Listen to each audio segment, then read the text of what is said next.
Alhamdulillah alladzi hadana lihada wa ma kunna linahtadiya laula an hadana Allah. Segala puji bagi Allah Jalla Jalaluh yang telah memberikan hidayahnya kepada kita, yang kalau bukan karena hidayah yang Allah berikan, maka kita nggak akan pernah kenal itu namanya hidayah. Yang biasa Nabi alaihi salatu wasallam sampaikan ketika khutbatul hajah, beliau mengatakan, man yahdillah fala mudhillalah wa may yudlil fala hadiyalah.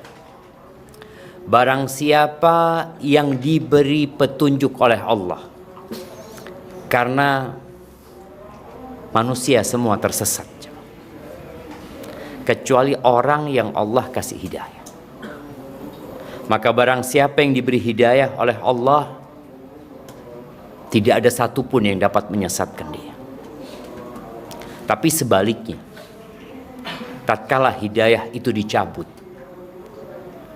sejuta ustadz kita datangkan, seluruh nabi menyampaikan, maka dia tetap tidak akan beriman. Abu Lahab itu paman Nabi dan sempat menjadi besan Nabi alaihi salatu wassalam.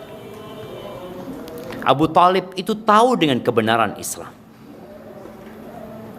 tapi juga tidak berikrar bahwa la ilaha illallah Muhammad Rasulullah. Maka semoga kita pandai menjaga hidayah ini, dan semoga Allah mematikan kita di atas Islam.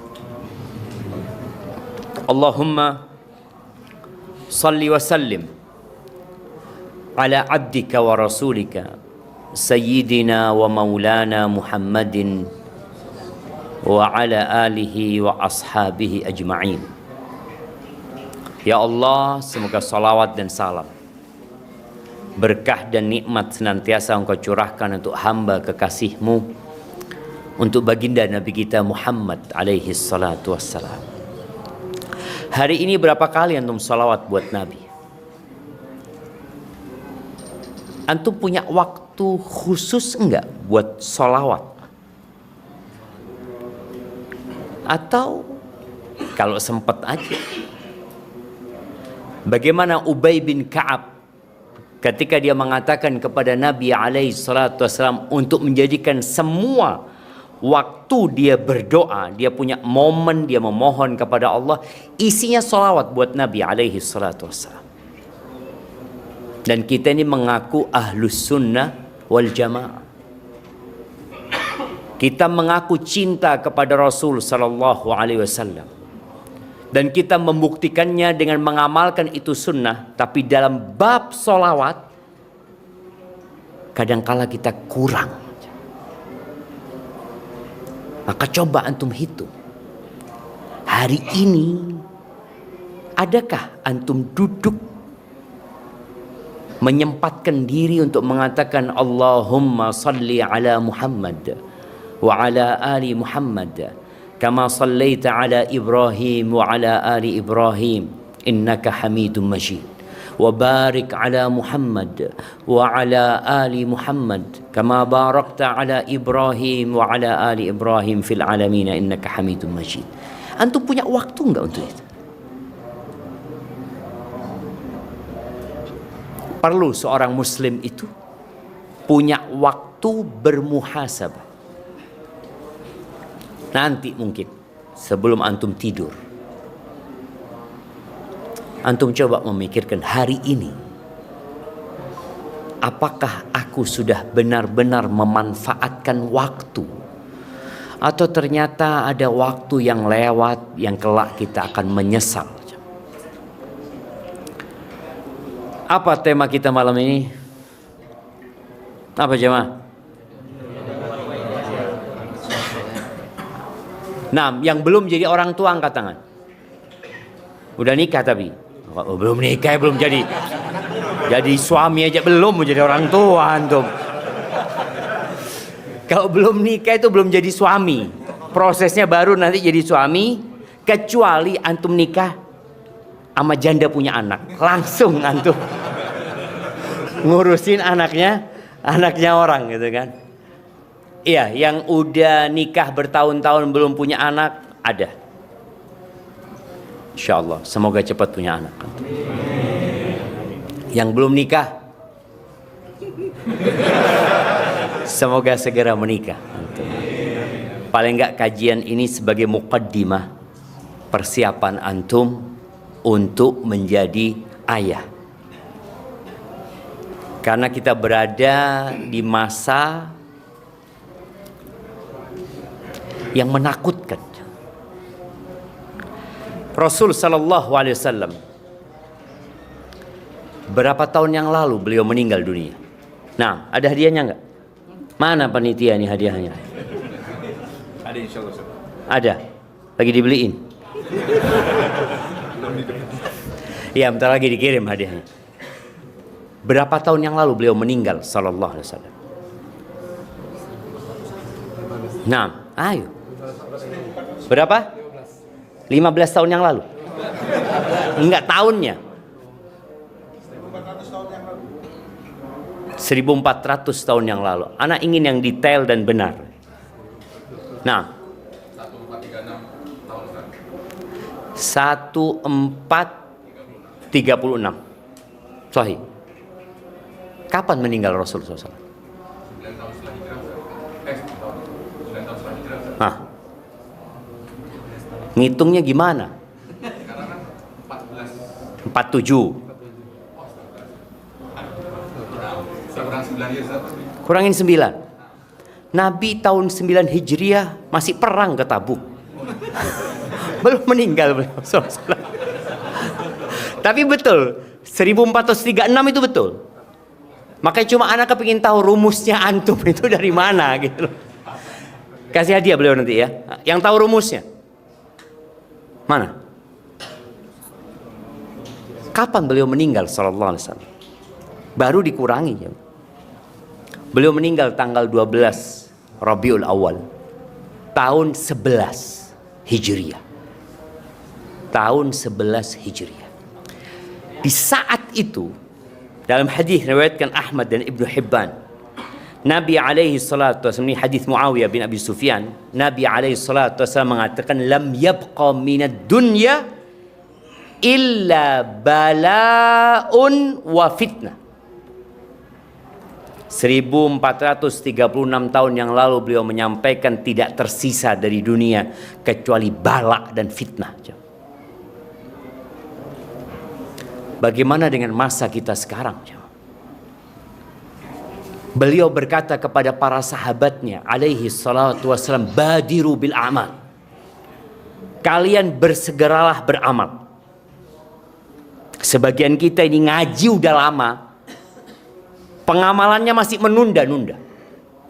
Beliau mengatakan ini sama 1436 tahun yang lalu mengatakan badiru bil a'mal. Fitanan kaqita'il lailil mudlim. Sebelum datang fitnah-fitnah, cobaan-cobaan yang seperti potongan malam yang gelap gulita. Yusbihur rajulu mu'minan wa yumsi kafiran. Pagi harinya orang ini beriman, sore harinya kafir. Wa yumsi mu'minan wa yusbihu kafiran. Sore harinya masih ikut kajian, masih beriman. Pagi harinya sudah murtad. Apa sebenarnya yang terjadi dengan dia? Yabi'u dinahu bi'aradin minad dunya. Dia menjual agamanya untuk mendapatkan sedikit dari kesenangan dunia ini. Dan masa itu sudah terjadi. Berapa banyak orang yang murtad? Berapa banyak orang Islam tapi ya nggak tahu Islam itu apa. Bahkan ada orang-orang yang anti sama agama padahal dia Muslim. Maka di sini peran orang tua sangat diperlukan. Karena sejatinya semua yang lahir itu, kullu mauludin, sebagaimana Nabi alaihi salatu wasallam menyampaikan kepada para sahabatnya dalam hadis yang diriwayatkan Imam Bukhari dan Muslim. kullu mauludin yuladu 'alal fitrah. Semua yang lahir itu dilahirkan di atas fitrah, di atas la ilaha illallah. Dia tahu siapa Tuhan. Kalau dia tidak diganggu, dia akan berada di atas agama Allah ini. Terus kenapa kalau kita melihat 75%, 3/4 penduduk bumi ini nonis? Kenapa? Kata Nabi alaihi salatu wasallam, fa'abawahu yuhawidanihi au yunassiranihi au yumajjisanihi. Ternyata yang menyebabkan 3/4 penduduk bumi itu nonis, orang tuanya. Orang tuanya, kata Nabi alaihi salatu wasallam, yang membuat dia jadi Yahudi, yang menciptakan orang ini menjadi Nasrani, menjadi Majusi. Maka peran orang tua sangat penting sekali. Maka kita perlu belajar. Sayangnya, Anda nggak tahu ya. Ada nggak di Indonesia ini sekolah untuk menjadi orang tua? Kuliah? Atau mata kuliah? Ada mata kuliah wajib untuk menjadi orang tua. Ada nggak? Bayangin coba. Hal yang sangat urgen. Dan insya Allah 99% anak-anak yang kuliah itu bakal jadi suami dan bapak, istri dan ibu gitu. Tapi ternyata mata kuliah itu nggak pernah ada. Ya nggak perlu nyalahkan siapa-siapa. Karena sejatinya waktu kuliah dan waktu kita di luar lebih banyak di mana? Di luar.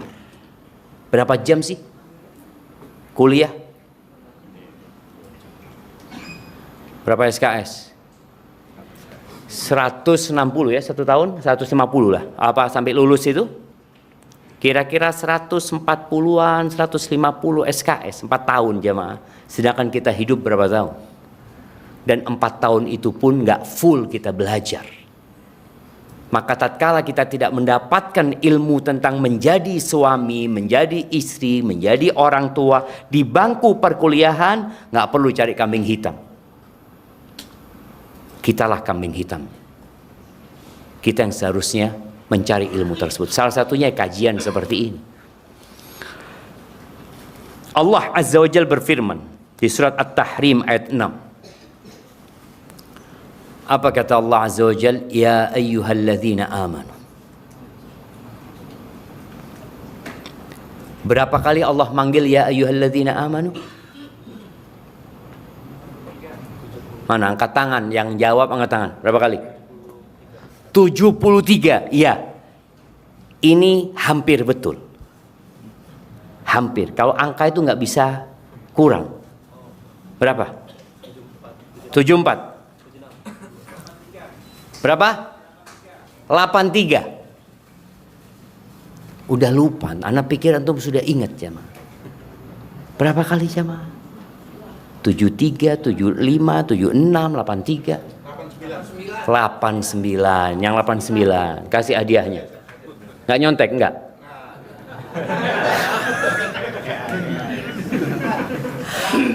Nyontek kan? Iya 89 kan? Iya, itu jawab duluan, nyontek duluan dia.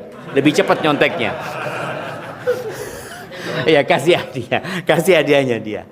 89 kali. Ini panggilan yang nomor 88.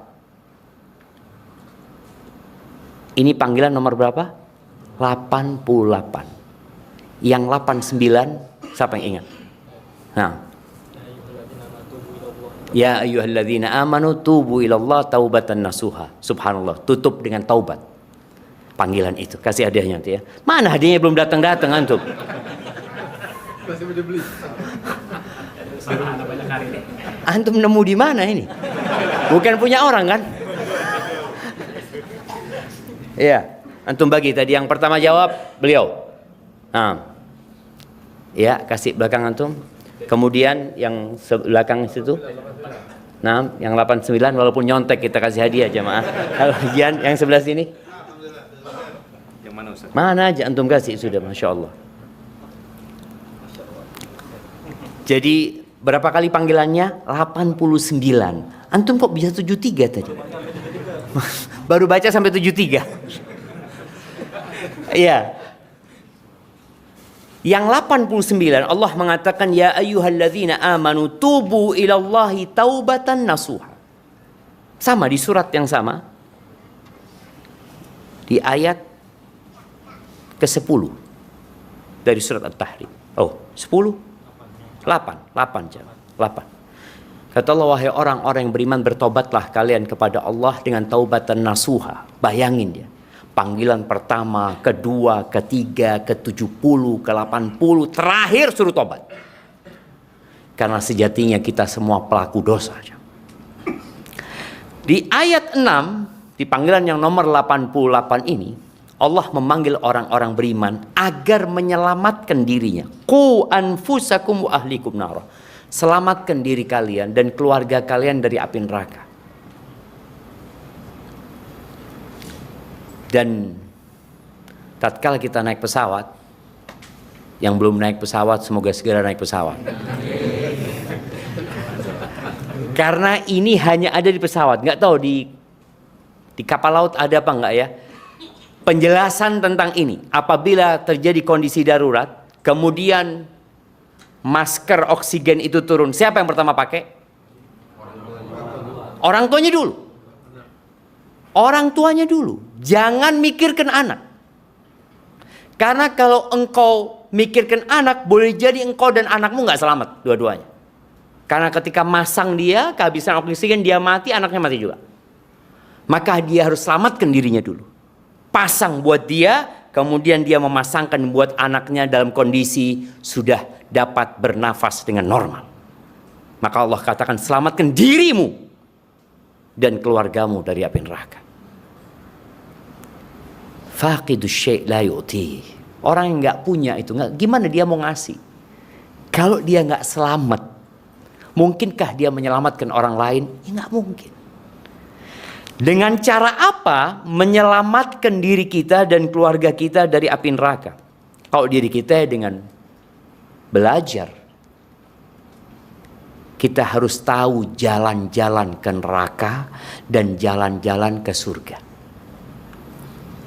Tadi yang datang ke masjid MHT, situ nih. MHT. Apa? Oh, Muhammad Husni Tamrin. Kalau antum nggak tahu jalan, nggak akan nyampe. Antum pasti ketika ke sini, ima antum sudah pernah ke sini, atau antum akan cek. Pakai Google Map, pakai Waze, pakai apa, cek. Oh, di sini jalannya. Oh, di sini rame ternyata. Oh, di sini ada jalan tikus. Oh, di sini ada banjir. Ketika antum tahu, insya Allah selamat. Ana pernah dibawa supir awal-awal anak ke Jakarta ya, karena ana orang kampung jemaah ya. Awal-awal ke Jakarta dijemput ya, pakai mobil mewah. Supirnya ngomong, Ustadz lewat sini Ustadz. Sepi jalannya. Ana ngomong iya. Ana nggak tahu Jakarta. Antum mau lewat mana? Mau disesatkan? Ana nggak tahu gitu loh. Yang penting nyampe. Nisat jalannya sepi kan, zen Bismillah katanya. Ternyata banjir jemaah. Pantesan sepi. Nggak ada yang lewat sana gitu loh. Lalu dia ngomong, afwan Ustadz ya, Ana nggak tahu Ustadz. Akhirnya dia lewat jalan yang macet. Tapi tadi orang ketika dia nggak punya ilmu, boleh jadi dia merasa benar, tapi ternyata salah. Maka cara menyelamatkan diri kita al-ilmu. Berilmu dahulu sebelum berucap dan beramal. Baru setelah engkau punya ilmu, di sini tugas orang tua mengajarkan kepada anaknya. Dan orang barat sampai sekarang mereka menyampaikan bahwa pendidikan di rumah adalah pendidikan yang paling utama sebelum anak itu ke sekolah. Maka tolong para orang tua, Sebelum anaknya ke sekolah, dia perlu mendidik dan mengajari anaknya. Ibnu Katsir dalam kitab tafsirnya, dia menukil dari Ad-Dhahhak dan Muqatil, haqqun 'alal muslim, menjadi kewajiban buat setiap muslim ayu 'allima ahlahu. Dia harus memberikan pendidikan kepada siapa? Kepada istrinya yang pertama. Kenapa? Karena biasanya suami sering keluar. Jadi istilah fatherless,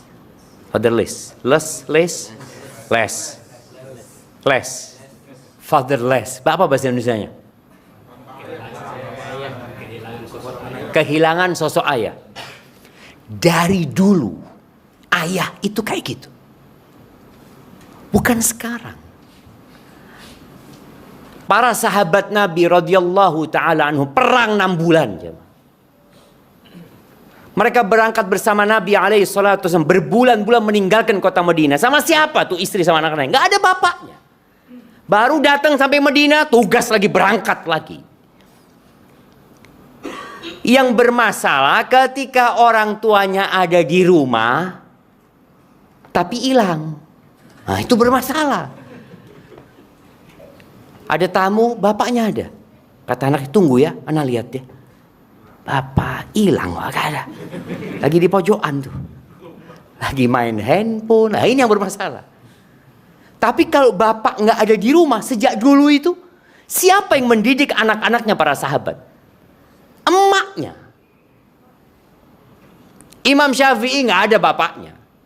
Imam Bukhari nggak ada bapaknya, ya kan memang yatim. Nah, yang nggak yatim pun sebagian sahabat itu harus riba, harus menjaga di perbatasan negeri-negeri Islam pada waktu berbulan-bulan.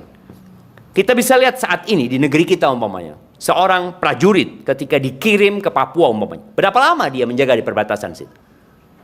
Sampai 9 bulan, 6. Terus siapa yang ngurusin anak-anaknya? Emaknya. Maka yang pertama harus dilakukan seorang suami, mendidik istrinya. Istrimu yang akan 9 bulan mengandung anak. Di perutnya. Dia duduk, anaknya bersama dia. Dia tidur, anaknya bersama dia. Dia sholat, anaknya bersama dia. Emaknya ngaji, anaknya ada di dalam perutnya. Maka hal ini menjadi perhatian utama seorang laki-laki. Ngajarin siapa? Istrinya. Ana bukan lulusan pesantren, Ustaz. Jamaah, talabul ilmi faridatun ala kulli muslim.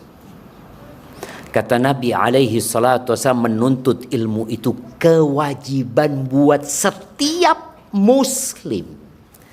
Jangan dipikir nuntut ilmu agama itu ustadz. Ana nggak mau jadi ustadz. Ada apa Anda belajar agama? Engkau belajar agama karena engkau muslim. Ada kewajiban-kewajiban yang harus dipelajarin, yang dia ajarkan kepada istrinya. Kalau dia nggak sempat, umpamanya suaminya, ya sudah, bawa ke masjid. Datangkan, yuk datang ke masjid MHT sini. Istriku duduk sini, HP-nya mana? Biar nggak sibuk pegang HP engkau. Sini, dengarkan kajian Ustaz. Kalau aku ditanya sama Allah, aku bisa jawab. Aku sudah bawa istriku untuk mendapatkan ilmu. Mau nggak mau, Syama. Ini kewajiban, bukan bicara sunnah. Setelah Indonesia merdeka, pada waktu itu berpikir yang namanya memerangi buta huruf. Jadi pemerintah punya program-program di masa Soekarno dulu, memerangi buta huruf. Kemudian di Orde Lama mulai berpikir belajar selama berapa tahun? 6 tahun. Terus jadi belajar berapa tahun? 9 tahun gitu loh. Islam sebelum Indonesia merdeka, sebelum ada negara yang namanya Indonesia, sudah mewajibkan Muslim itu belajar. Ayat yang pertama turun itu apa? Iqra. Baca. Maka Dhahhak dan Muqatil mengatakan haqqun 'alal muslim, menjadi kewajiban setiap muslim an yu'allima ahlahu. Siapa saja keluarganya, istrinya, kerabatnya, budak-budaknya, yang perempuan dan laki-laki. Apa ilmu yang harus diajarkan? Ma faradallahu alaihim, yang Allah wajibkan buat mereka, dan apa yang Allah larang. Maka ternyata antum punya kewajiban mengajarkan kepada pembantu antum, pegawai-pegawai antum. ART, kadangkala bosnya ngaji, dia nggak pernah ngaji. Nggak peduli nih yang namanya majikan dengan kondisi ART-nya, padahal dia akan titip anaknya sama itu ART. Emaknya berangkat, bapaknya berangkat, siapa yang menimang-nimang itu anak? ART. Kita juga wajib mengajarkan. Ali bin Abi Thalib radhiyallahu anhu mengatakan, qu anfusakum bi af'alikum. Jagalah diri kalian dari api neraka dengan amal perbuatan kalian. Wa qu ahlikum bi wasiyatikum, dan selamatkan keluarga kalian dengan mengajarkan kepada mereka. Ahibati fillah, Rasul sallallahu alaihi wasallam beliau mengatakan kepada para sahabatnya, kullukum ra'in wa kullukum mas'ulun an ra'iyatih. Semua kalian adalah pemimpin, semuanya, dan setiap kalian akan dimintai pertanggungjawaban atas apa yang dia pimpin. Setelah Nabi alaihissalatu wasallam mengatakan itu, Nabi nggak diam. Nabi mulai mendetailkan supaya nggak ada yang berpikir saya bukan pemimpin. Maka beliau mengatakan, warrajulu ra'in ala ahli baitih. Seorang suami itu pemimpin di rumahnya. Seorang bapak itu pemimpin di rumahnya dan akan dimintain pertanggungjawaban atas apa yang dia pimpin. Wal mar'atu, dan wanita, jangan sampai berpikir itu tugasnya suami. Oke, suami sudah punya tugas dan kewajiban. Wal mar'atu ra'iyatun fi baiti zawjiha, dan seorang perempuan, seorang istri itu pemimpin di rumah suaminya, dan dia akan dimintain pertanggungjawaban atas apa yang diamanahkan kepada dia. Harta suami, rumah suami, anak-anak suami, wal khadim, dan pembantu itu pemimpin. Masya Allah, ada yang rame-rame, itu pemimpin juga jemaah. Dan semua akan dimintain pertanggungjawaban atas apa yang dia pimpin. Jadi setiap kita itu pemimpin. Jangan pernah merasa, enggak, saya bukan pemimpin. Kok pemimpin? Tapi skalanya beda-beda. Tugasnya beragam. Yang jelas pertanyaan itu akan ditanyakan. Apakah kita menjalankan tugas dengan baik atau tidak? Ahibati fillah. Menjadi orang tua yang ideal buat anak-anak yang soleh, yang pertama, ya, engkau harus jadi orang soleh.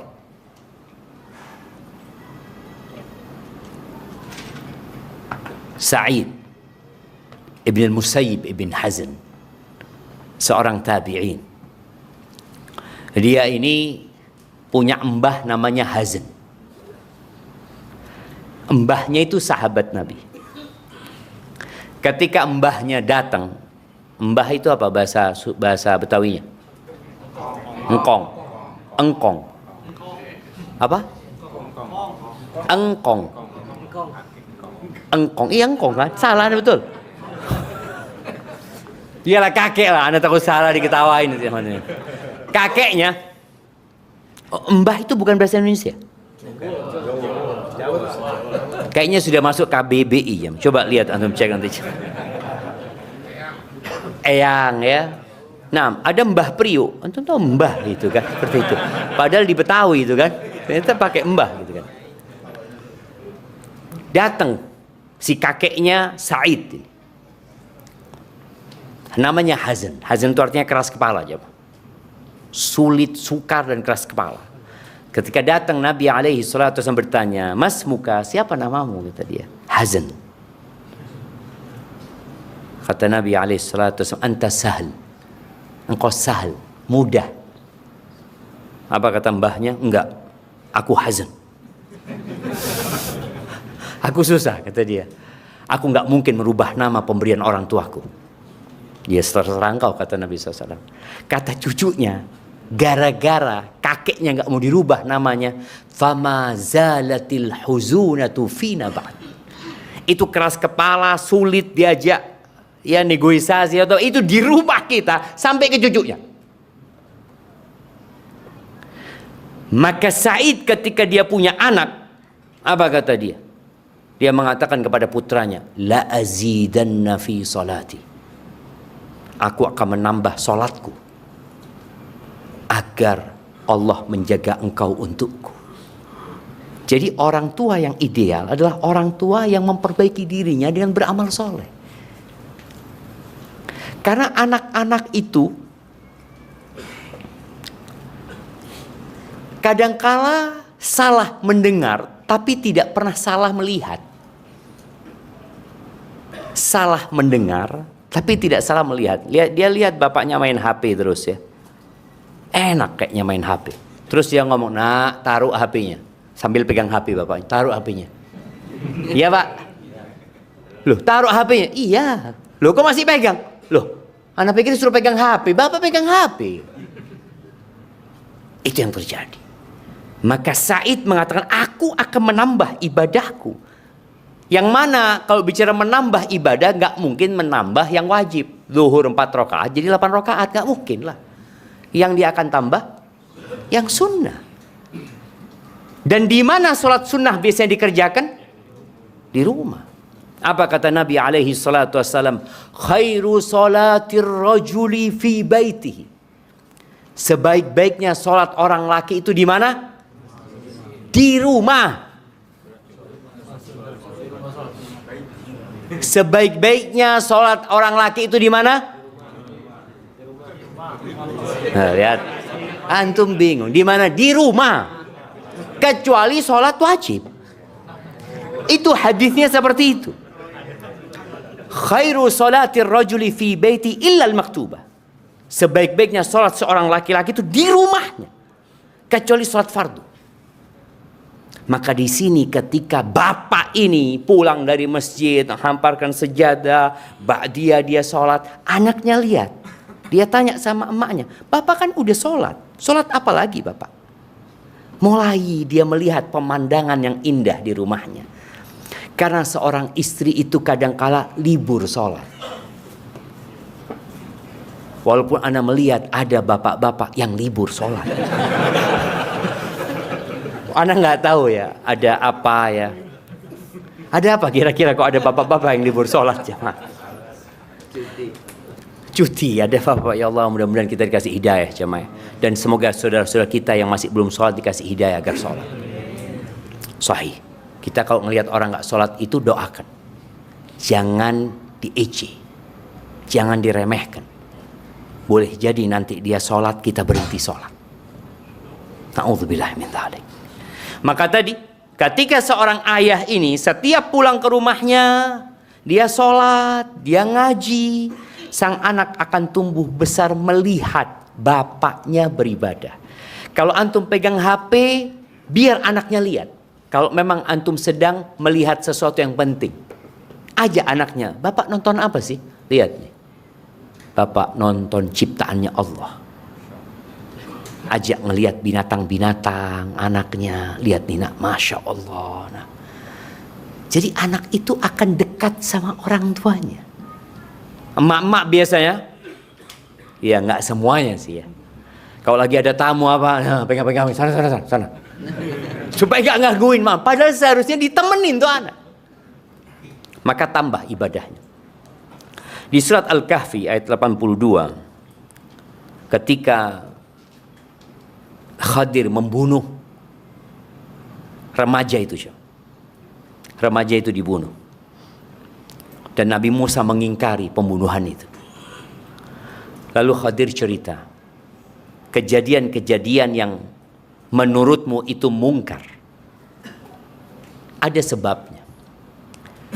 Wa ammal jidaru, adapun bangunan yang mau roboh itu, yang kemudian kita renovasi, fakana li ghulamaini yatimaini fil Madinah, itu punya 2 anak yatim yang tinggalnya di kota. Ini rumahnya di desa. Wa kana tahtahu kanzun lahuma, di bawah bangunan itu ada harta simpanan milik mereka. Kok bisa Allah kirim Nabi Musa dan Khadir merenovasi rumahnya 2 anak yatim ini? Apakah karena 2 anak yatim itu anak soleh? Enggak, masih kecil-kecil dia. Masih yatim, belum balik. Ternyata penyebabnya nih orang tua yang ideal. Wa kana abuhuma salihah. Bapak 2 anak itu orang soleh. Fa'arada rabbuka an yablugha ashuddahuma, dan Tuhanmu menginginkan agar 2 anak yatim itu tumbuh besar, dewasa, wa yastakhrija kanzahuma, lalu mereka bisa mengeluarkan harta tersimpan milik mereka ini, rahmatan mir rabbik, itu kasih sayang dari Tuhanmu. Maka kalau ingin anak-anak kita jadi anak soleh, ya orang tuanya jadilah orang soleh. Ya, di antara cara untuk jadi orang soleh, carilah ibu yang solehah. Anak telat ngajinya Ustaz. Anak milih ibunya dulu, sama-sama nggak sholat. Ada aja. Sama-sama kita kerja di tempat yang haram. Kita jauh dari ketaatan. Bagaimana sekarang? Ya diperbaiki. Tapi buat yang masih belum nikah, jangan fokus kepada kecantikan. Banyak orang mengatakan menikah untuk memperbaiki keturunan. Yang mau diperbaiki fisiknya atau hatinya? Dua-duanya. Nggak apa-apa. Nggak apa-apa. Antum cari yang cantik, yang soleha. Tapi antum harus bercermin dulu lah. Iya, karena ada orang yang gagal, nador ini gagal, di sana tolak, ini gimana Ustaz? Ya, masalahnya itu nggak bercermin. Orang itu loh Ustaz, ana ini orang soleh Ustaz. Kenapa mereka nolak orang soleh kayak ana? Itu buktinya antum belum soleh. Kalau antum soleh ditolak, antum akan mengatakan inna lillahi wa inna ilaihi raji'un. Itu orang soleh. Ya udah takdirnya Allah, qadarullah wa masya'a fa'al. Nanti nazar lagi. Maka perlu jamaah. Kadangkala kita ini terlalu tinggi spek yang kita inginkan. Ana mau yang putih, rambutnya pirang, matanya biru, sum-sum kakinya itu kelihatan dari luar.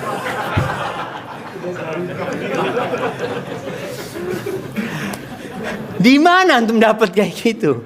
Makanya ada seorang pemuda itu ngomong sama Syekh, Syekh, ana ingin nikah dengan orang yang kayak gini. Dia sebutkan kriteria yang masya Allah. Kata Syekh, kalau ada kayak gini, ana dulu yang nikah, bukan antum gitu. Allahu Akbar. Gimana? Insya Allah lah. Iya, jadi intinya tadi mencari ibu yang soleha. Mungkin anak itu akan kecewa sama bapaknya. Ketika dia mengatakan kepada bapaknya, ayah, gara-gara ayah menikah sama ibu yang kulitnya gelap, akhirnya anak jadi gelap. Yang disalahkan siapa? Bapaknya. Enggak, nak. Ada orang putih sama putih, anaknya gelap. Ada. Ada enggak? Benar jemaah. Di mana antum ngelihat itu? Ada. Ada yang pernah datang di masa Nabi SAW. Seorang bapak, dia mengatakan, ya Rasulullah, istriku melahirkan anak hitam. Padahal dia putih, istrinya putih. Dia meragukan, ini anaknya siapa ini? Betul. Akhirnya Nabi SAW tanya, engkau punya onta? Iya punya. Apa warnanya? Ada yang merah, ada yang putih, ada yang aurak. Aurak itu yang biru ke gelap lah warna jamaah. Loh kok bisa itu? Warnanya gelap tadi. Ya mungkin mbah-mbahnya ada yang gelap. Oh mungkin anakmu juga nih, mbah-mbahnya ada yang gelap. Oh iya ya Rasulullah. Betul jemaah. Maka jangan khawatir ketika antum menikahi seorang wanita, tahu-tahu anaknya kok nggak sama antum, boleh jadi nenek moyangnya jemaah. Dan nenek moyang kita satu, Adam dan Hawa. Tapi ternyata lahirnya kayak gini, beda-beda. Antum bisa lihat, beda-beda kita semua jemaah. Maka tadi memilih ibunda ini penting sekali, apalagi di masa sekarang ini. Kalau antum salah memilih ibu, boleh jadi ibunya nggak mau punya anak banyak. Orang dulu, masya Allah, jemaah. Mana yang orang dulu? Anak tanya di sini. Kita kasih hadiah. Bapak satu saudara berapa? 7. Yang satu saudara lebih dari 7. 11 antum. Berapa? 12. Kalah antum. Ada yang 12 di sini. Ada yang 12. Ada yang lebih? 13. Yang lebih? Kasih yang 13. Masya Allah jemaah. Kirimkan ke yang 13. Subhanallah. Subhanallah jemaah. Orang dulu kayak gitu jemaah. 13. Padahal bapaknya penghasilannya tidak tetap. Nah, tapi yakin dengan rizki. Yang sering ana ceritakan di Bondowoso jemaah. Ada seorang ustadz rahimahullahu ta'ala punya anak 28 dari satu istri. Sekarang istrinya 4 gak nyampe 20. Ini satu istri. Gimana kalau istrinya 4? Kali berapa? Kali 4 jam. Subhanallah antum lihat jemaah. Orang-orang dulu tadi memiliki istri-istri seperti yang Nabi sabdakan alaihi salatu wassalam. Beliau mengatakan tazawwajul waludal wadud. Kalian nikahi wanita-wanita yang subur, yang suka punya anak dan penyayang. 2 nih. Suka punya anak, penyayang. Karena kalau suka punya anak nggak penyayang, repot antum. Iya. Antum datang ke rumah punya anak 8, anak mana? Wallahu a'lam. Antum ketemu istri kayak gitu, waduh, bahaya ini. Tanya ke tetangga, kelihatan Fulan kayaknya di sungai. Satu di sungai, satu di mana. Akhirnya antum bawa kandang ngumpulin anaknya. Ya Allah, pulang semuanya gitu. Makanya 2. Mau punya anak banyak dan penyayang. Karena Nabi alaihissalatu wassalam akan berbangga-banggaan dengan banyaknya umatnya. Dan jangan takut, di negeri kita masih banyak pulau yang kosong. Betul jamaah. Indonesia ini terdiri dari berapa pulau? 17.000 lebih pulau. Yang baru terisi berapa pulau? Waktu SD anak belajar tuh 6.000. Masih sisa berapa? 12.000. 11.000 jamaah. Sudah antum bagi-bagi cari pulau ya. Bikin kerajaan di sana. Ini anak-anak antum. Sahih jemaah. Dan negara senang apabila pulau-pulau kosong itu hidup. Tapi antum menghidupkan tadi, bikin anak yang banyak. Satu sekolahan semua anak antum, alhamdulillah. Semua. Di zaman Pak Harto, beliau berpikir mengirim orang transmigrasi. Ya dikirim ke sana untuk memakmurkan negeri. Dan itu memang hal yang harus dilakukan. Tapi ketika pemerintah tidak melakukan itu, ya bismillah. Antum melakukan hal itu dan insya Allah didukung oleh pemerintah kita. Jamaah. Maka cari istri yang soleha, yang mau punya banyak anak, dan buat para istri. Ketika suamimu mengatakan,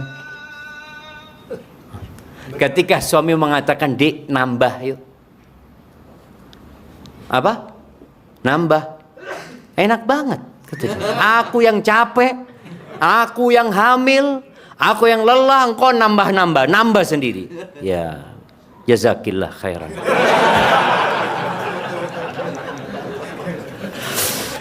Allahu Akbar. Ada perempuan-perempuan yang kayak gitu, yang suaminya harus merayu kalau kepingin nambah anak. Siapa yang ada di sini kayak gitu?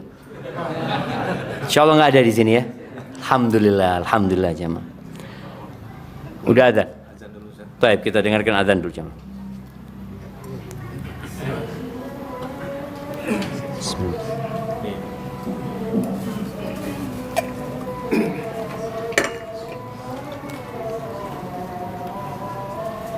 Allahu Akbar, Allahu Akbar. Allahu Akbar, Allahu Akbar.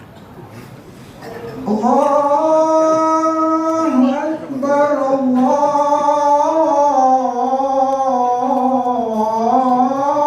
Akbar. Allahu Akbar, Allahu Akbar. Asyhadu an la ilaha illallah.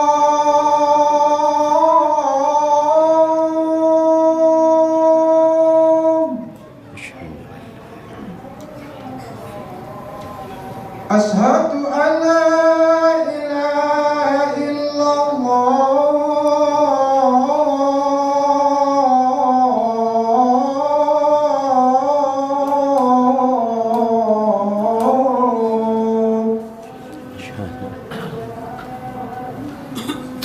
Asyhadu anna Muhammadar Rasulullah.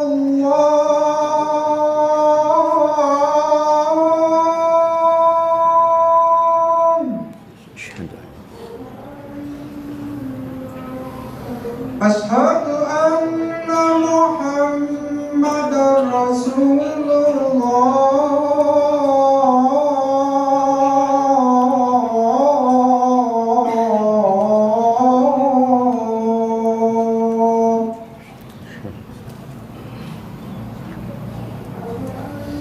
Hayya 'alas salah.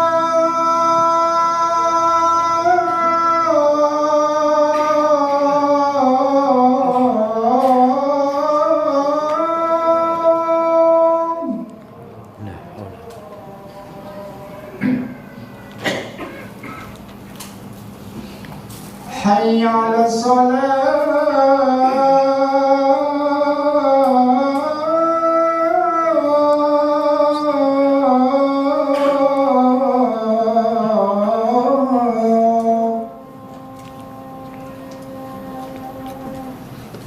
Hayya 'alal falah.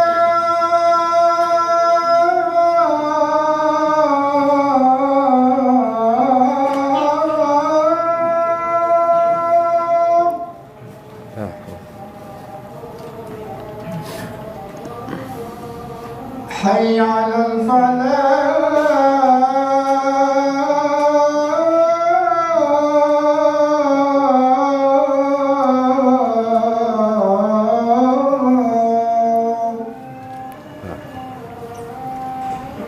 Allahu Akbar, Allahu Akbar. La ilaha illallah. La ilaha illallah. Allahumma salli ala Muhammad wa ala ali Muhammad. Allahumma rabb hadhihi ad-da'wati wat-tammati was-salati al-qa'imah. Bismillah, sebelum kajian kita lanjutkan materinya, ada pengumuman sebentar. Nanti setelah beres kajian, kita akan ada pertanyaan, sesi tanya jawab yang ada dari akhwat. Dan bagi akhwat yang jawabannya pertanyaan terbaik, akan mendapatkan hadiah dan langsung hubungi panitia. Yang kedua, pada isya, para jamaah yang di atas atau yang di bawah diharapkan untuk ditahan ba'diyahnya. Ya, kami ulangi, pada isya para jamaah ditahan ba'diyahnya, izinkan kami bersama Ustadz untuk jalan dulu ke bawah. Demikian infonya agar kita bisa mematuhi bersama. Jazakallah khair. Iya. Jadi ingat, pilih pasangan yang benar, dan buat para ibu-ibu juga jangan salah memilih. Nabi alaihi salatu wassalam mengatakan, "Idza atakum man tardawna dinahu wa khuluquhu." Kalau datang kepada kalian seorang laki-laki yang kalian ridho sama agama dan akhlaknya. Dua nih. Dua ini modal utama untuk mendidik anak-anak. Suami yang agamanya baik tidak akan membawa yang haram ke rumahnya. Suami yang agamanya baik akan melaksanakan perintah Allah. Suami yang akhlaknya mulia akan memuliakan istrinya dan menyayangi anak-anak. Maka dua. Kalau bicara harta, ya terus terang, di Indonesia ini ternyata faktor paling banyak yang menyebabkan perceraian apa? Ekonomi. Masalah ekonomi. Sampai hari ini. Kalau suaminya itu berakhlak mulia, dia akan tanggung jawab. Dia akan memberikan nafkah kepada istri dan anak-anaknya. Tapi kalau tidak, secara agama tidak baik, dia akan sibuk dengan judol. Setelah judol kalah, apa yang dia lakukan? Pinjol. Setelah pinjol nggak bisa bayar, dia kabur menghilang, rumah tangganya berantakan. Maka ingat, agama dan akhlaknya. Nikahkan sudah. Kalau yang lainnya wajah, ya jangan yang terlalu lah. Ya betul, wajah ini sebagian salafus saleh itu mengatakan kalian jangan memaksa putri-putri kalian menikah dengan laki-laki yang mereka nggak suka gitu loh. Dengan wajahnya ya Allah kata dia. Akhirnya rumah tangganya juga nggak harmonis akhirnya. Ya paling tidak standar lah jamaah. Yang namanya ganteng itu juga relatif lah seperti itu. Betul. Relatif. Lama-kelamaan ya perempuan yang lihat suaminya ganteng ya dilihat oleh perempuan lain juga suaminya gitu kan. Seperti itu. Kalau yang jelek insya Allah kan nggak dilihat sama suami lain. Artinya dia sendiri yang ngelihat gitu nanti. Baik, jadi tolong jangan salah memilih dan ingat cerita Nabi Ismail diperintahkan oleh Nabi Ibrahim untuk ganti istri. Untuk ganti istri. Karena dilihat udah kayaknya pilihan Nabi Ismail nggak benar. Maka jangan sampai bapak-bapak akhirnya harus ganti istri. Kecuali gantinya lebih baik. Boleh jadi gantinya lebih buruk. Siapa yang tahu? Karena ada orang-orang yang dapat istri buruk gara-gara dosa-dosa dia. Maka hendaklah kita memperbaiki diri dan berusaha untuk memperbaiki istri kita. Kemudian orang tua yang ideal buat anak yang soleh ya tentunya dia tidak akan memberikan nafkah kecuali yang halal, karena daging mana saja yang tumbuh dari yang haram maka akan membuat keberkahan pergi dari rumah kita dan neraka yang akan menanti nantinya. Ayyuma lahmin nabata min suhtin, daging mana saja yang tumbuh dari yang haram maka neraka lebih pantas bagi dia. Kemudian berdoa. Doa ini menjadi sarana paling mudah sebenarnya. Jadi bapak yang ideal, orang tua yang ideal itu yang selalu menyertakan keluarganya dalam doanya. Nabi Ibrahim alaihissalam sebelum punya anak selalu doanya minta punya anak. Rabbi habli minas salihin. Rabbi habli min ladunka dzurriyyatan thayyibah. Minta. Nabi Zakaria juga seperti itu. Ketika punya anak, doanya berubah. Doa Nabi Ibrahim itu wajnubni wa baniya an na'budal asnam. Ya Allah, hindarkan aku dan anak keturunanku dari menyembah berhala-berhala. Rabbi ja'alni, ya Allah jadikan aku muqimas shalah, orang yang mendirikan salat, wa min dzurriyyati, dan dari anak keturunanku. Rabbana wa taqabbal du'a. Jadi jangan sampai orang tua ketika berdoa dia lupa menyisipkan anak-anaknya. Pokoknya engkau minta kebaikan, katakan ya Allah anak-anakku juga ya Allah kasih ya Allah, anak-anakku juga ya Allah kasih ya Allah. Antum tidak bisa bahasa Arab, bahasa Indonesia. Ketika antum doa Rabbana atina fid dunya hasanah wa fil akhirati hasanah wa qina adzabannar, ya Allah berikan juga kepada anak-anakku ya Allah. Minta sama Allah azza wajalla. Apa saja doa-doa kebaikan mintakan untuk. Dan di antara doa yang paling indah sebenarnya, dan Allah sudah menyebutkannya dalam Al-Quran, bagaimana ibadur rahman itu berdoa, walladzina yaquluna rabbana hablana min azwajina wa dzurriyyatina qurrata a'yun waj'alna lil muttaqina imama. Ya Allah, jadikan kami, anugerahkan kepada kami dari pasangan-pasangan kami, dari keturunan-keturunan kami yang menyejukkan pandangan kami. Jadi orang tua itu gembira ketika ngelihat anak, seneng dia lihat anaknya. Dan ada sebagian orang tua yang dikenal sama anaknya. Ada sebagian orang tua yang dikenal sama anaknya. Oh, ini anaknya, oh ini bapaknya fulan. Karena anaknya anak soleh, umpamanya Ustadz Imam Syuhada umpamanya di sini, boleh dikatakan ini bapaknya Ustadz Imam. Jadi ada orang tua yang dikenal sama anaknya. Biasanya kan anak dikenal sama bapaknya. Ini fulan bin fulan, ini anaknya fulan.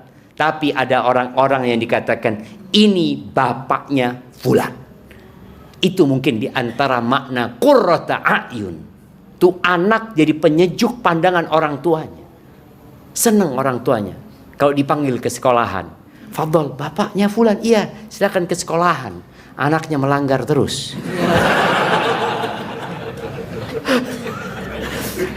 Ini bukan qurrata a'yun jamaah. Datang lagi ke sekolahan, ya Allah nak, tenang ayah. Masih dalam proses. Kan ada yang seperti itu. Nah, tapi terus berdoa, waj'alna lil muttaqina imama. Dan jadikan kami pemimpin buat orang-orang yang bertakwa. Jadi gak kaleng-kaleng doanya jemaah. Bukan jadikan orang yang bertakwa, enggak. Jadikan pemimpinnya orang-orang yang bertakwa. Jadi kita kalau berdoa minta yang paling indah sama Allah Azza wa Jalla. Makanya jangan berhenti baca doa itu.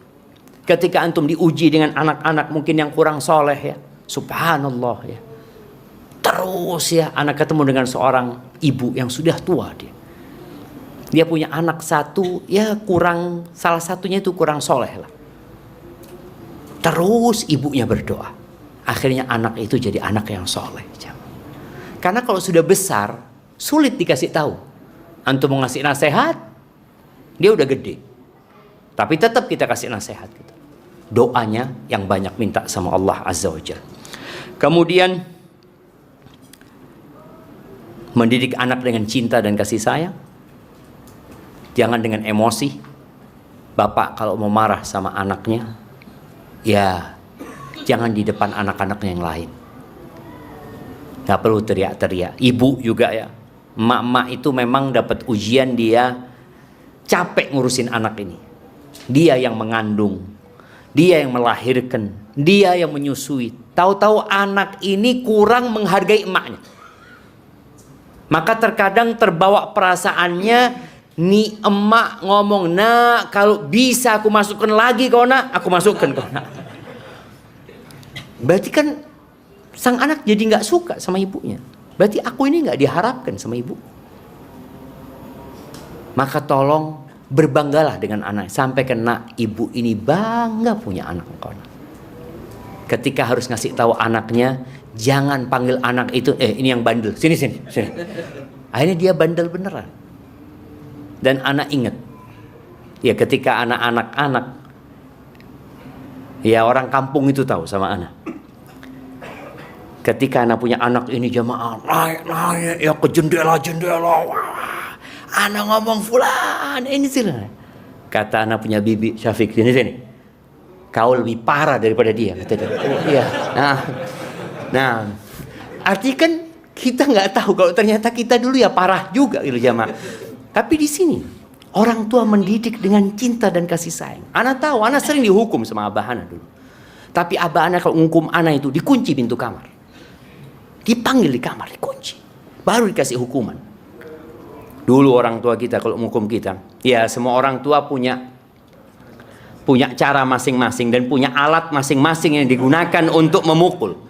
Karena memukul diperintahkan dalam agama, diperintahkan. Rasul sallallahu alaihi wasallam mengatakan, muru auladakum bis-shalah wa hum abna'u sab'in. Suruh anak-anak kalian sholat ketika mereka berumur 7 tahun. Itu mulai proses ya. Jangan dipukul, disuruh aja. disuruh lagi sampai umur 10 tahun. Artinya mendidik dengan memukul itu sejatinya apabila diperlukan. Hukum asalnya enggak. Hukum asalnya jangan mukul, dengan kasih sayang. Tapi ketika dibutuhkan, maka ada adabnya. Jangan sampai memukul yang membuat dia terluka dengan luka yang kemudian sampai mati dia bawa nantinya. Cedera dia, enggak. Dan anak tahu, ayah anak dulu ketika menghukum anak, dipanggil anak ke dalam kamar, dikunci, ibu anak nggak boleh ngelihat, ya ibu kesian lah. Seperti itu. Pakai enggak, sapu kebas ya apa? Sapu lidi. Ya, angkanya berbeda-beda. Jumlahnya itu tergantung pelanggarannya gitu jemaah. Iya, berbeda-beda. Tapi anak rasakan. Ketika selesai dipukul itu, jadi benar kita ini. Tapi berapa hari aja gitu kan. Makanya kadang-kala perlu terus jemaah. Dan orang tua harus memperhatikan anaknya. Ibadah sholat anak itu diperhatikan. Anak ketika kecil nggak pernah ke masjid. Nggak pernah. Ingat, masjid itu hanya mungkin kalau mau sholat maghrib ya. Kita ngaji di masjid ya. Kita sholat biasanya di rumah. Dan anak ingat. Ya namanya anak-anak dulu ya. Kalau orang tua nggak perhatian sama anaknya jadi rusak. Ini poin ini yang anak ingin ingatkan. Jadi ketika nyuruh anaknya sholat, tolong diawasi. Bukan, nak sholat nak. Iya. Kemudian dia masuk kamar mandi. Tahu-tahu, assalamualaikum. Nah, berapa rakaat sholat? Udah ya berapa rakaat? Ya 4 rakaat zuhur lah. Bener, iya. Di sini kadang-kala orang tua tidak mengawasi. Ketika tidak diawasi, anak itu akan main-main sholatnya.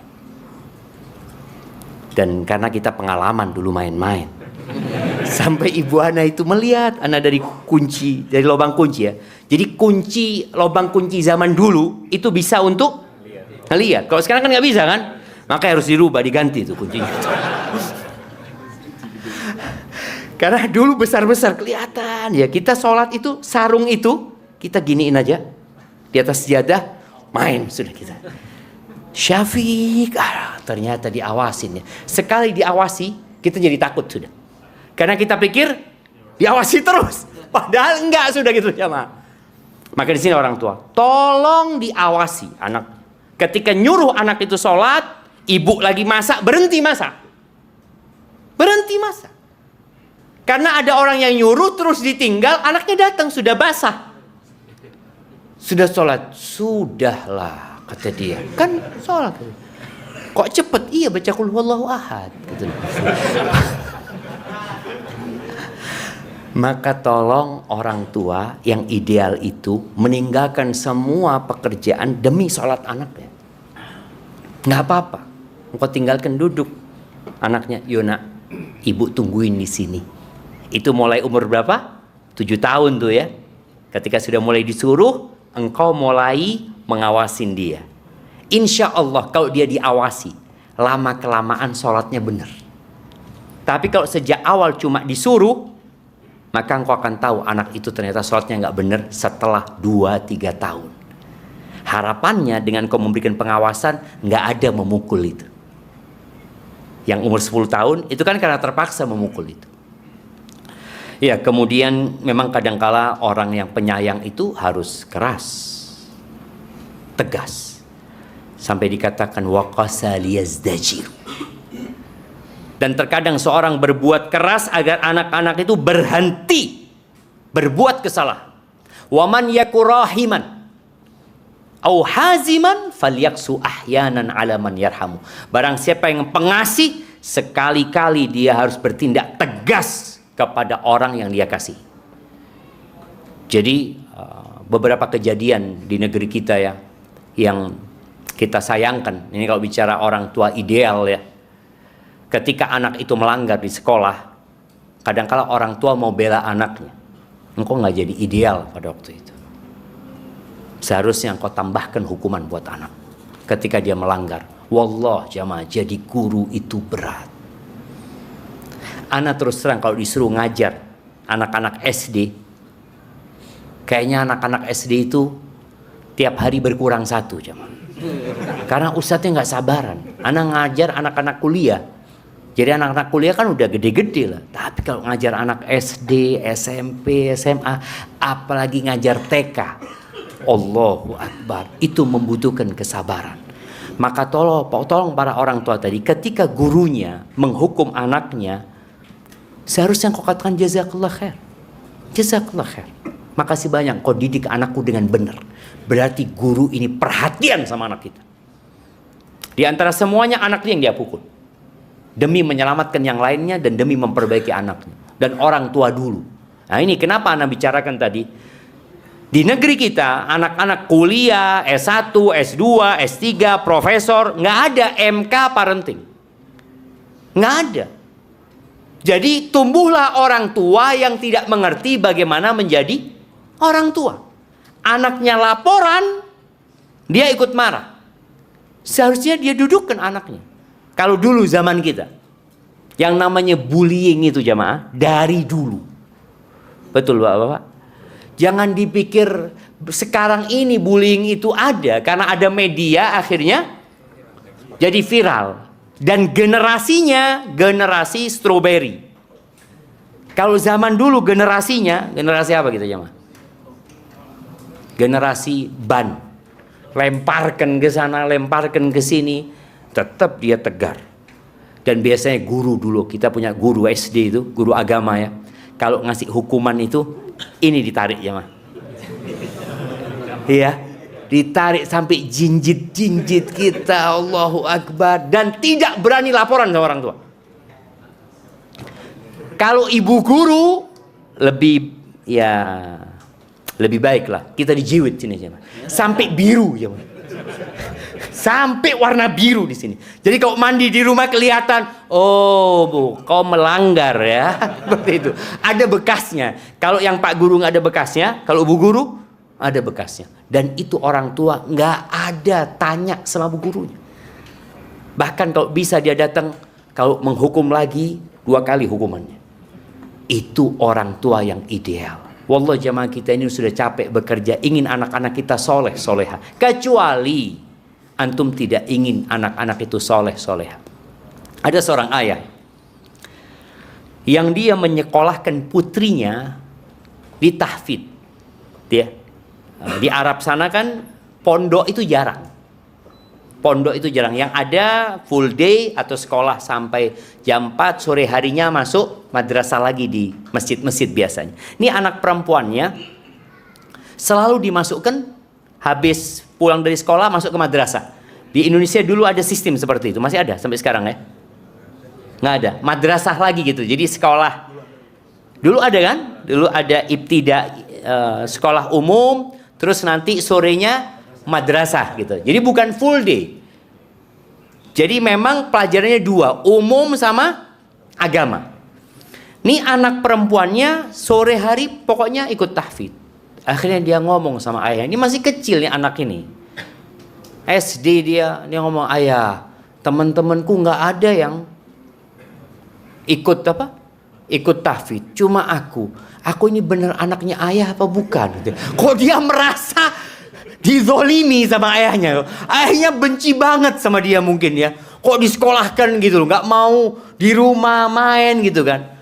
Subhanallah, ayahnya kalau sudah ngelihat anaknya itu menangis ya tanpa ada suara, ya Allah ya ujian ini ya udah nggak usah sekolah, udah gimana? Ini sang ayah dikasih taufik, enggak nak, tetap berangkat kau nak. Ayah sayang sama kau nak. Terus sampai anak ini SMA dan dia terus bersama kawan-kawan yang SD itu ya mah, SMA sama kawan-kawan perempuan dia sudah hafal Quran dan kawan-kawannya nggak ada yang hafal Quran. Baru sang anak mengatakan, ya makasih banyak ya, makasih banyak. Jadi anak-anak tuh nggak ngerti dengan maslahat dia jamaah. Dia maunya main, dia maunya bersenang-senang. Orang tua kadang-kala kalah sama anaknya. Iyalah, dia kan masih kecil, anak kecil tuh waktunya bermain gitu di. Iya, anak kecil itu bermain sambil belajar. Tetap dia perlu bermain, tapi sambil belajar. Sampai ada yang mengatakan anak itu sampai SD kelas 4 itu bermain sambil belajar. Dari SD kelas 4 sampai kelas 3 SMA itu belajar sambil bermain. Setelah lulus SMP itu belajar tidak main-main. Ngerti? Sekarang sampai kuliah main. Main tetap. Bukan kuliah Ustadz. Bapak-bapak sudah punya anak masih main. Main game ini. Allah enggak tahulah main apa. Tapi jelas tadi, perhatikan anak kita. Anak kita nggak ngerti dengan maslahatnya. Dia mungkin melihat kawan-kawannya kok enak hidupnya, dia ingin bersenang-senang. Katakan kepada anak kita, ada waktunya engkau bersenang-senang. Ada waktunya. Sekarang waktunya berjuang. Ajarkan kepada anak kita yang terpenting adalah tauhid ya. Kita tahu, ajarkan kepada dia kenapa kita diciptakan. Kemudian jadilah qudwah yang baik ya.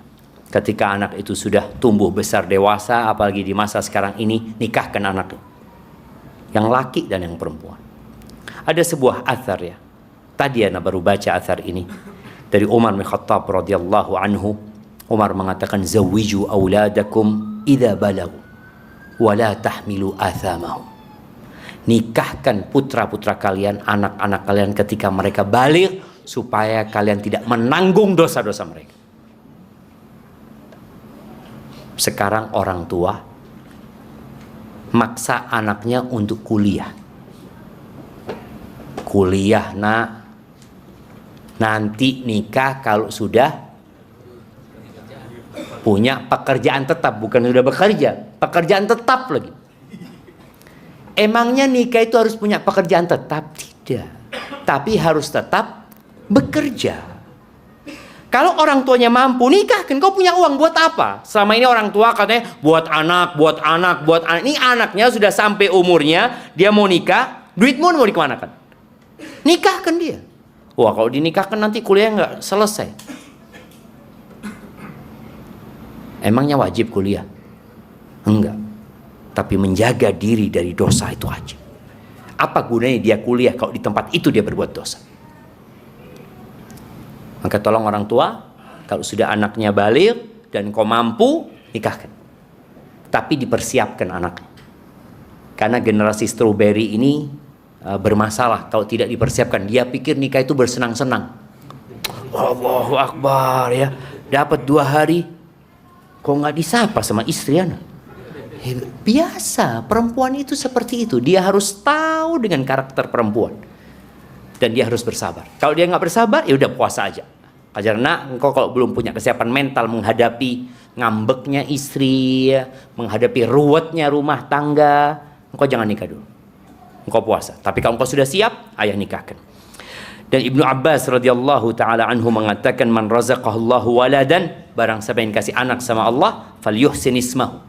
Hendaklah dia memilihkan nama yang baik buat anaknya. Wa ta'dibahu. Diajarin adab nih anak. Fa idza balagha falyuzawwiju. Kalau sudah baligh nikahkan. Ini anak kuliah balighnya sudah lewat. Udah lewat ya. Kapan? Berapa tahun yang lalu dia balik. Dan kehidupan sekarang ini, kalau Allah nggak selamatkan, nggak selamat jemaah. Syekh Abdul Razak hafizahullah taala menyampaikan dalam salah satu kajiannya, pemuda-pemuda sekarang itu menghadapi fitnah yang tidak dihadapi pemuda di masa Rasulullah SAW. Sahih jemaah. Di masa para sahabat, pemuda-pemuda itu hidup di lingkungan yang Islami, yang terjaga mereka. Sekarang lingkungannya seperti yang kita lihat, fitnah di mana-mana, laki sama perempuan tanpa batasan, dan dianggap lumrah. Ketika seorang laki-laki dengan perempuan berjalan, dikatakan, oh masih muda gitu. Dan buat orang tua, hendaklah belajar mendengarkan dari anak-anak. Jadi ketika anak-anak itu sudah mulai besar, tolong engkau dengarkan ceritanya. Jangan nunggu besar sebenarnya. Orang tua harus mulai belajar dengar cerita anaknya sejak anak itu pulang sekolah. Kalau dia pulang sekolah, SD umpamanya atau TK, tanya. Nah, hari ini apa hal yang menyenangkan yang terjadi di sekolah? Apa hal yang paling heboh? Dia cerita ini itu, dengerin. SD juga seperti itu. SMP akhirnya anak itu kalau mau curhat sama siapa? Sama bapaknya.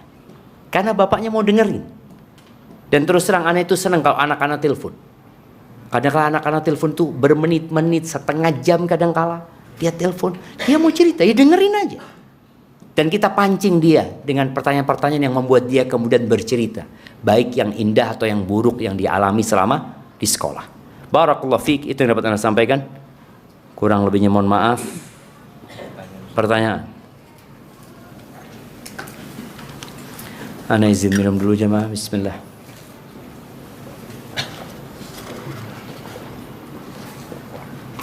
Satu-satu, jangan dikasih semuanya, teman.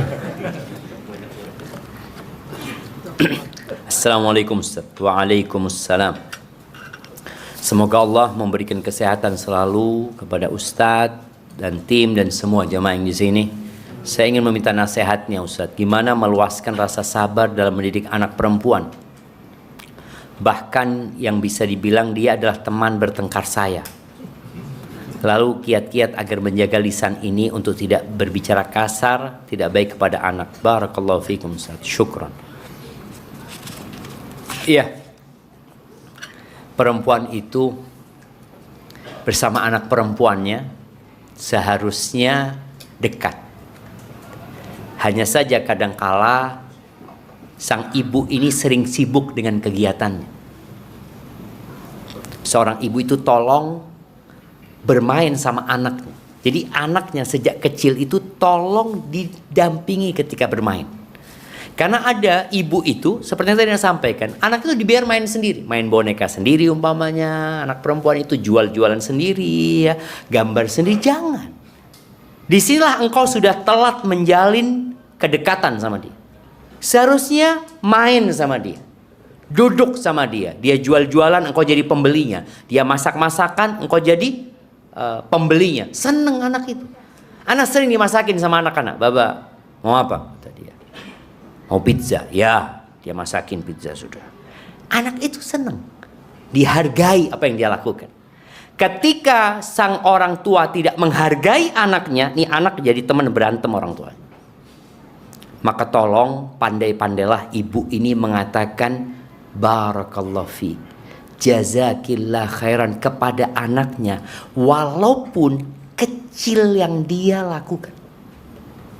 Kita berharap anak kita ini melakukan 10 pekerjaan, tapi ternyata dia melakukan 1. Katakan jazakillah, nak, makasih banyak nak, ibu bangga punya anak kau nak, jazakillah khairan.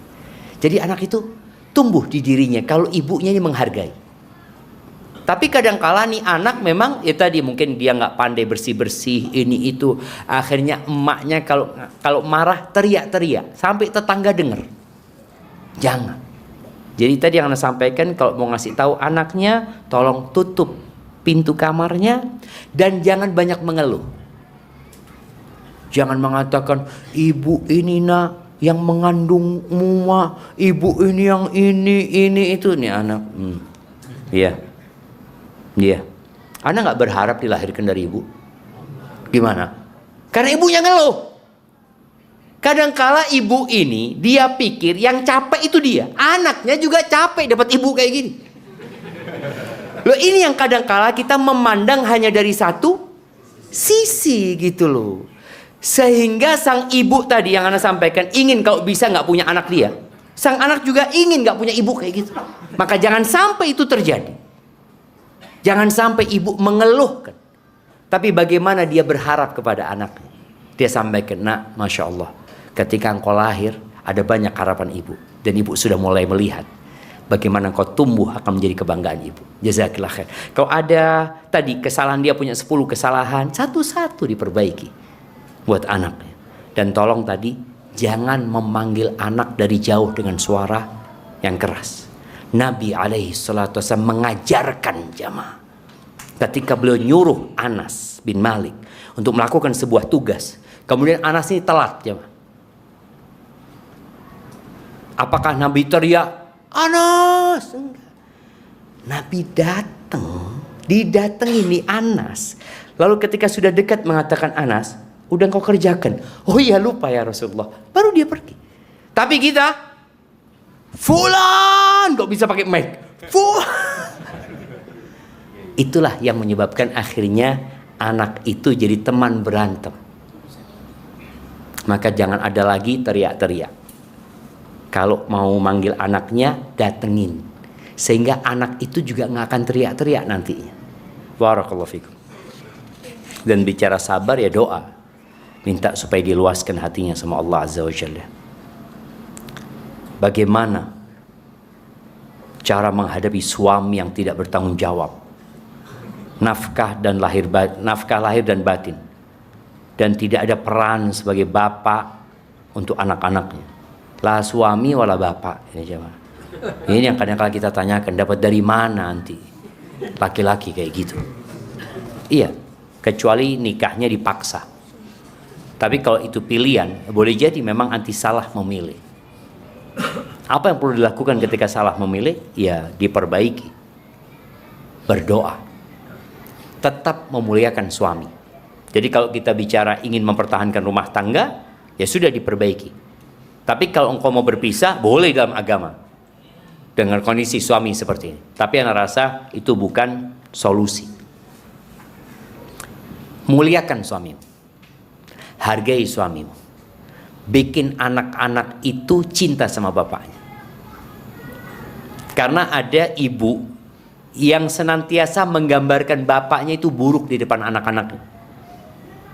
Nak, kau tahu bapakmu itu tidak bertanggung jawab.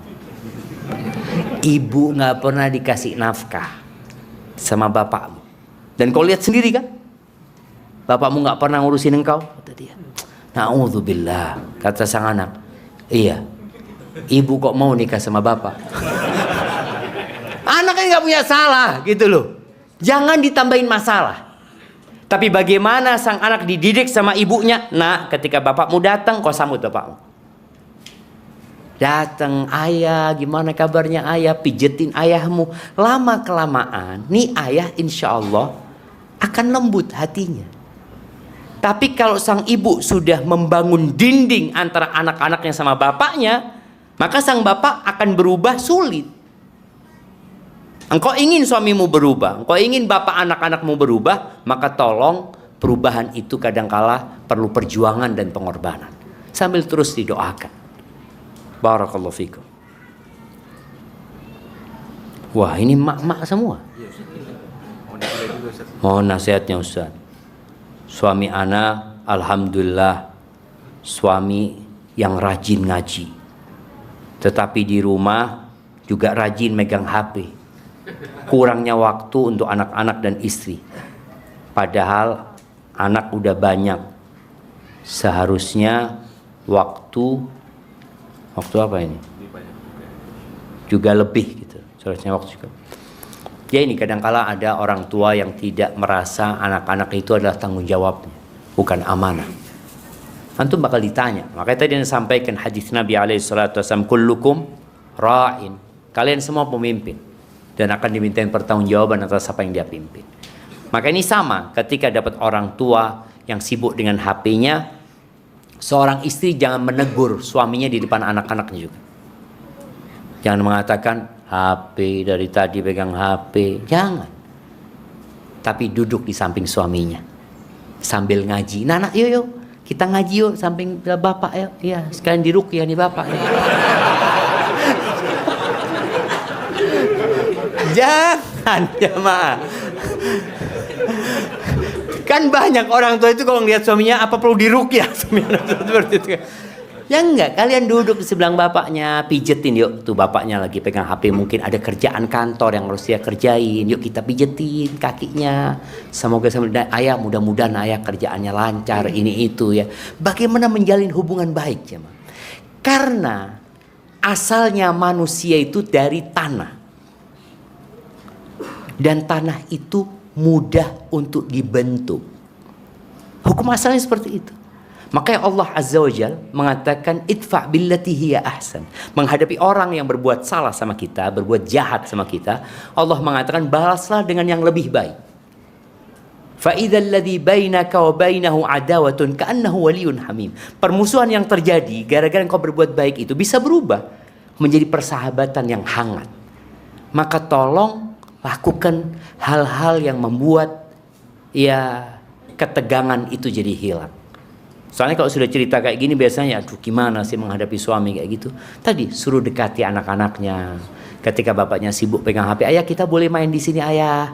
Kita ingin dengar cerita ayah. Dipaksa, dipancing tuh ayah untuk mengeluarkan banyak pengalaman dia. Tapi kalau ibunya nggak pandai, yang ada cuma mengeluh, yang ada cuma menegur, ya akhirnya nggak baik-baik suami. Sambil terus didoakan. Barakallahu fiik. Assalamualaikum warahmatullahi wabarakatuh. Semoga Allah Ta'ala merahmati para ulama, ustadz dan keluarga ustadz sekalian. Ustadz, ada yang ingin bertanya mengenai bagaimana menghadapi suami yang suka marah karena hal kecil, sehingga ada rasa ketakutan saat dimarahi oleh suami. Apa yang harus dilakukan oleh istri dalam kondisi tersebut? Jazakallahu khairan Ustaz. Jangan bikin hal kecil itu. Nah, ketika istri tahu suaminya marah gara-gara hal yang remeh, maka bagaimana engkau menghindari hal-hal yang remeh itu? Dan usahakan di malam hari ketika engkau tahu punya suami seperti itu, sebelum tidur sampaikan, bang aku minta maaf bang ya, aku belum sempurna, aku akan berusaha untuk lebih baik lagi. Terus kau katakan seperti itu, kasih nasihat aku bang. Karena memang ada perempuan yang menyalahkan suaminya, ya memang suaminya salah, tapi cara memperbaikinya yang kadangkala dia nggak tahu dan nggak paham. Rasul sallallahu alaihi wasallam menyampaikan tentang wanita penghuni surga yang penyayang, yang mau punya banyak anak. Di riwayat lain ditambahkan al-aud, yang suka kembali kepada suaminya. Yang kalau dia idza asaat au usi'a ilaiha, dalam dua kondisi. Kalau perempuan ini menyakiti suaminya atau disakiti sama suaminya, ini perempuan yang datang ke suaminya. Mungkin sebagian orang berpikir, loh kok bisa Ustaz? Yang salah suami. Oke, kalau perempuannya yang salah, dia minta maaf. Tapi yang salah suaminya. Masa si istri suruh minta maaf? Kan nggak benar. Enggak, itu benar. Itu ajarannya. Kalau ingin punya rumah tangga yang harmonis, kalau ingin seperti yang Allah firmankan, wa ja'ala bainakum mawaddatan warahmah. Bagaimana menghadirkan cinta dan kasih sayang di rumah? Ternyata istri itu punya senjata yang paling indah. Dia datang ke suaminya, dia minta maaf. Sampai Nabi SAW memberikan sebuah gambaran yang indah. Nih perempuan datang ke suaminya, dia pegang tangan suaminya lalu mengatakan, la adzuku bighamdin au bighumdin hatta tardo. Bang, aku nggak akan memejamkan mata sampai kau ridho sama aku bang. Bisa istri-istri bapak-bapak melakukan itu? Aduh,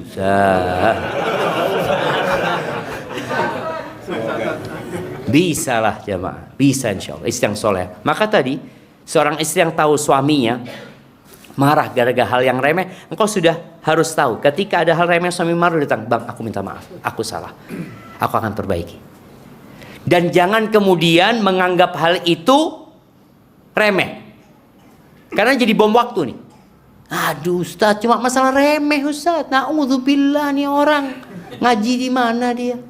Loh, jangan kayak gitu. Karena memang ada laki-laki yang modelnya seperti itu.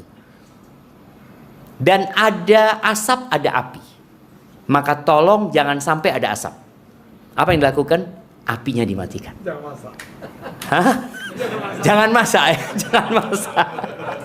Dimatikan apinya jemaah. Barakallahu fiik, sambil didoakan. Dan insya Allah ketika istri terus memuliakan suaminya, menghargai suaminya, minta maaf sama suaminya, insya Allah istri itu akan merasakan baiti jannati. Tapi kalau sang istri ini kurang melayani suaminya, nggak menghargai suaminya, suaminya datang dari tempat kerja, sang istri sibuk sama anak-anaknya, tolong ketika suami datang, engkau sibuk sama suami. Setelah selesai, silahkan sibuk sama anak-anak. Jadi istri ini jangan terlalu dekat sama suami, sehingga suami jadi bosan. Betul bapak-bapak. Mikir juga bapak, masa Ustaz ya seperti itu ya? Iya, jadi istri itu tadi ketika dia harus ngurus anaknya, fokus sama anaknya. Karena kalau dia tahu-tahu dekat sama suaminya, anak-anaknya nggak diurusin, ya dia juga nggak suka gitu loh. Maka harus pandai-pandai. Jangan menjauh dari suami dan jangan terlalu dekat sama suami. Maksudnya itu terlalu nempel kayak perangko tadi ya. Akhirnya nggak ngurusin tugas-tugasnya dia. Jadi sebaik-baiknya urusan itu yang di tengah-tengah. Barakallahu fikum. Baik, pertanyaan terakhir nih jamaah. Jam 8 ternyata udah jamaah. Ana memiliki anak laki. Semua. Ana sering sekali mengingatkan anak-anak untuk sholat di masjid. Tetapi suami Ana lebih sering sholat di rumah. Terkadang Ana kesel kepada suami. Tapi Ana bingung bagaimana cara menegurnya. Karena sudah pernah berkali-kali diingatkan. Jadi kadang Ana suka marah. Melampiaskan kepada anak-anak. Karena sebetulnya anak kesal kepada suami. Anak suka nggak enak hati dengan anak. Karena suami jarang sholat di masjid. Padahal seharusnya suami yang mengajak anak. Mohon sarannya Ustaz. Engkau cari 1000 alasan. Agar anak-anak tetap menghargai bapaknya. Kalau bapaknya sholat di rumah. Umpamanya katakan kepada nak. Engkau perlu pahala yang banyak. Mungkin ayahmu capek. Mungkin ayahmu lelah. Cari alasan. Sehingga sang anak ini memaklumi ayahnya. Tapi kalau engkau kata, nak jangan kayak bapakmu. Waduh. Itu sudah anak ini, oh berarti bapak ini gak soleh kata dia. Walaupun memang bapaknya belum soleh gitu kan. Anak dapat kiriman. Bapak-bapak yang sholatnya rajin di rumah itu bapak yang solehah kata gitu kan.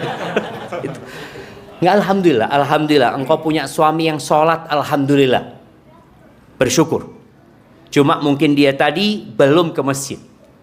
Bagaimana engkau mendidik anakmu tetap menghargai bapaknya dan anak itu tetap sholat di masjid dengan cara tadi mencarikan alasan kenapa bapaknya sholat di rumah. Engkau alhamdulillah engkau sehat nak, engkau masih kecil ya, engkau bisa berlari. Kalau bapakmu ya boleh jadi dia sudah capek pulang dari kerja. Maka bismillah engkau doakan bapakmu ketika engkau ke masjid.